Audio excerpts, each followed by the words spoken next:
Hey guys, and welcome. It's Chef Jason Morris, your Ace Hardware grilling expert, and thank you for joining us for today's edition of Ace This Recipe. We have a fun, super easy pork belly burnt end recipe for you today. And I'll tell you what, if you want to be the star of the show, the next time you're tasked with bringing that cool, fun appetizer to a party or having that great starter for your barbecue fest, this is it. We're going to be cooking today on the Traeger Ironwood. So we have got the Traeger Ironwood set and ready to go. We'll show you how we start that up a little bit later. We're going to be cooking on mesquite today as well because I really wanted to drive some big, bold smoke flavor into this pork belly as well. So thanks for joining us. We are going to take a little walk through this wonderful world of prep, but if you want to learn everything that we are cooking with today, head up to that eye. That is our information station. That'll show you the wonderful world of gear, gadgets, and grills. But without further ado, let's get up close here, talk a little bit about ingredients. Let's get cooking. Well, here we are back at the ingredients, and this is kind of what we call our little food flyover. Just wanted to show you a few things that we're going to be using today. So we're going to sauce it up with a little bit of our high altitude barbecue sauce. That's going to give it just that nice, sweet, traditional red barbecue sauce flavor, little touch of sweetness at the end, a little kick of happiness, and then we're going to hit it with some fire honey, really giving it that sweetness. We're going to season it with rub-a-dub and a mixture of oink. But the star of the show, this guy right here, that is our pork belly. What did we look for? We went for a beautiful, solid pork belly. And as you can see, we've got some nice meat on there. Look at how thick it is as well. We really searched through the meat department to find the best belly that had as much meat as possible and as least amount of fat as possible. Now, we want pork fat, right? Don't get me wrong. We absolutely want some pork fat in there, but I really wanted to get some of that meatiness as well, just to build up a beautiful thing. Okay, time to do a little bit of prep, you guys. And I wanted to start off with this belly on more of the meatier side, right? This is 5 pounds, so I'm actually going to cut this in half because what we need for this recipe is 2 pounds. So I've got enough to kind of double down on this. But look at that. Nice, beautiful amount of meat in there, right? We've got a good amount of pork in there. We've also got a nice amount of fat as well. So, first thing I'm going to do is get this guy cut into cubes.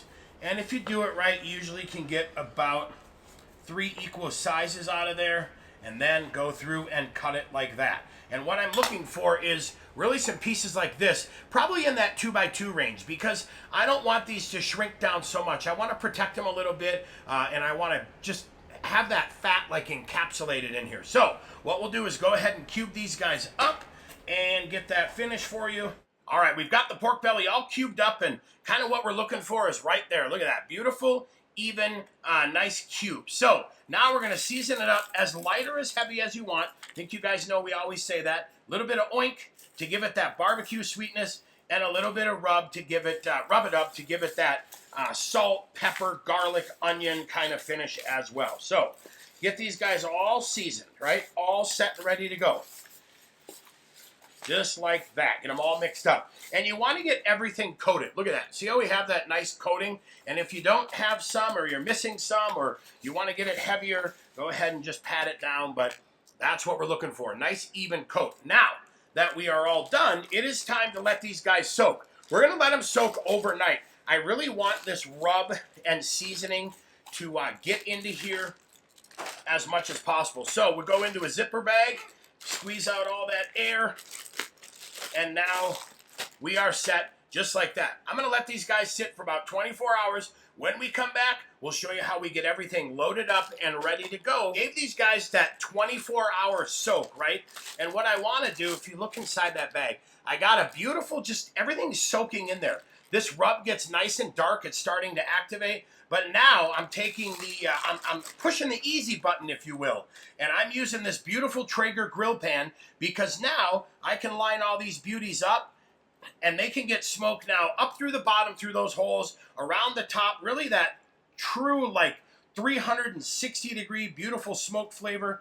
Get these guys loaded here. But now the best part is I have a lot less turning to do. That's right. I don't have to worry about coming back to flip these guys or rotate them, put them on this grill pan, and we are set to go. So, get everything lined up. I've got everything on the holes where I want it.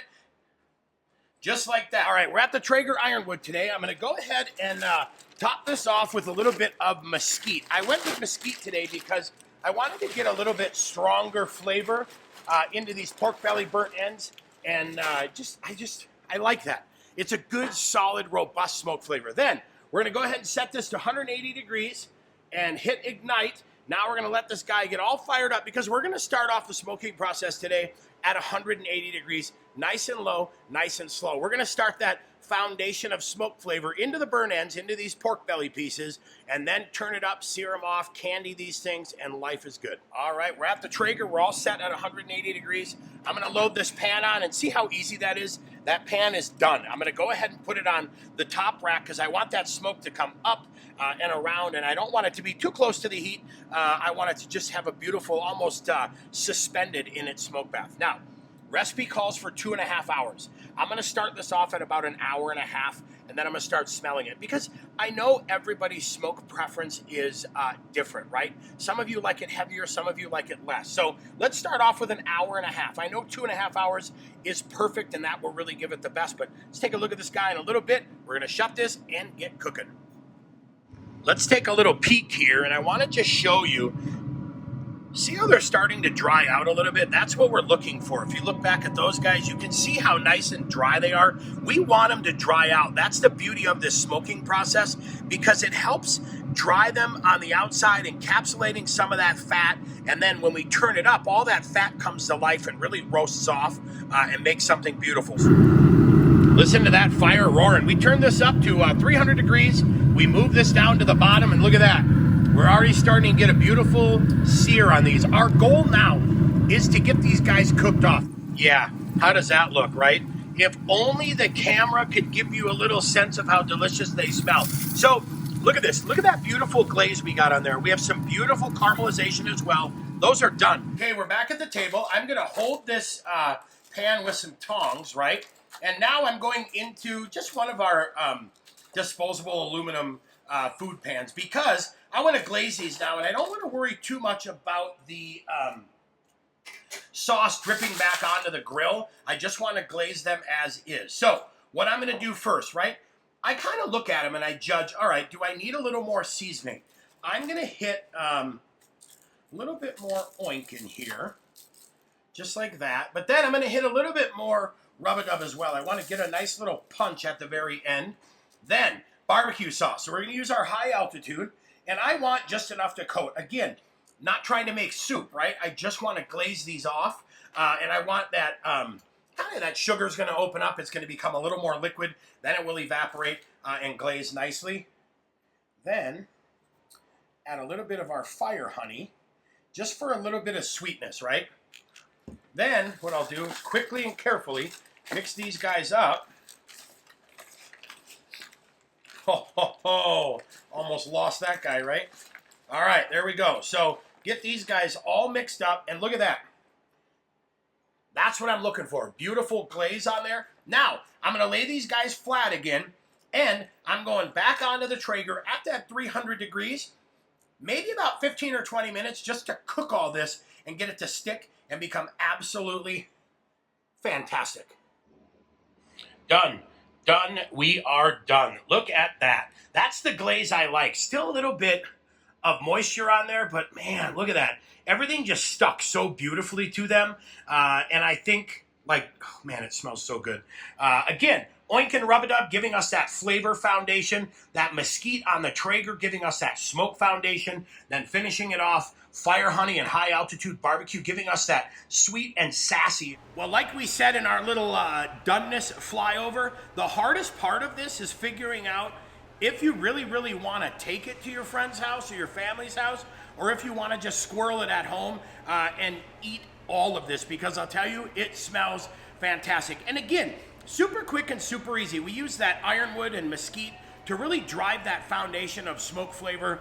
Finished it off with some fire honey, a little bit of barbecue sauce for that sweetness. And the best part of this recipe is it's really customizable and adjustable to be really what you want. So thanks so much for joining us. You know we always love cooking with you. We hope you enjoy cooking with us as well. Today's recipe can be found down in the comments section.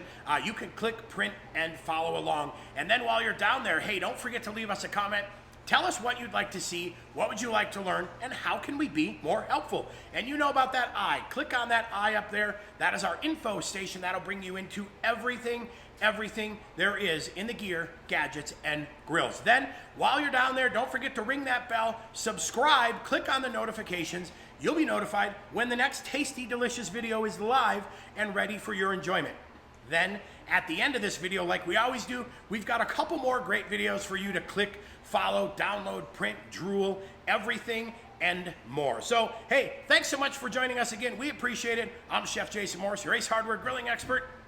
It is time. I've been waiting for this for like, I don't know, the last hour maybe, but there's this tasty little nugget right here, right? This guy right here, and it has a little like dangling chad too, so that, absolutely, I'm probably not taking this anywhere. See you guys.